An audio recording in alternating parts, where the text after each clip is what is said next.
Hello all, I'm Ellen Moore. I teach in communication in SIS. And so today I will be talking a little bit about authentic assessment. And basically the title of my talk could be how to move away from exams and create really good, effective papers that not only gauge students' knowledge, but also keep them engaged throughout the quarter. And so for me, I think pre-pandemic, I was really into exams. And maybe I will be when the pandemic's over, maybe. But what I found is that, well, a couple of things. I gave exams so that I could keep students engaged. I had one quarter where I gave up on exams. Students basically just stopped doing the reading because they knew they just had a paper at the end. So I always kind of feared papers, and I kind of feared what would happen if I gave up on the exam. But the pandemic, like I said, made me rethink this. ProctorU, is problematic. We know this.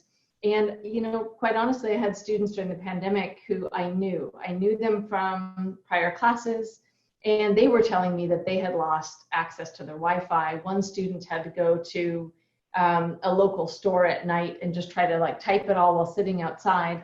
And so for me, I was trying to recognize all the challenges that occurred during the pandemic for our students in trying to do timed exams, where it starts at one time and goes to another. And so for me, papers, I sort of shifted what I was doing. And papers, if done right, really gauge knowledge on a variety of topics and keep them engaged. And so the example I'll give is my TCOM 444 class. And it is a difficult class.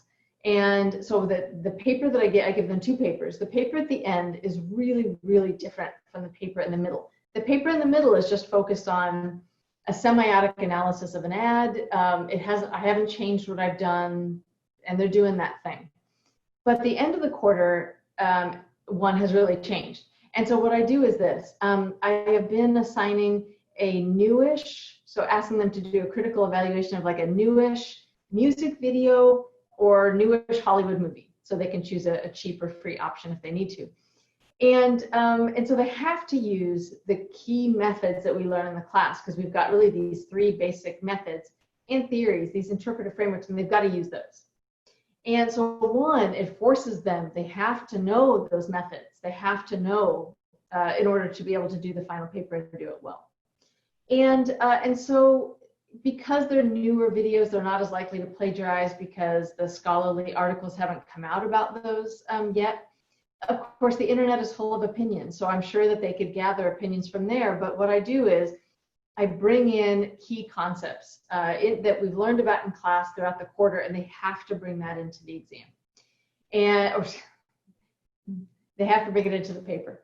And I say for each one of these, you have to define it. You have to give the page number, from the textbook. And then, you've got to apply it to this media text. And so I think the engagement, the constant engagement with the text helps them to turn in good papers. It demonstrates to me that they've learned the concepts, from the class, and it's less stressful than an exam.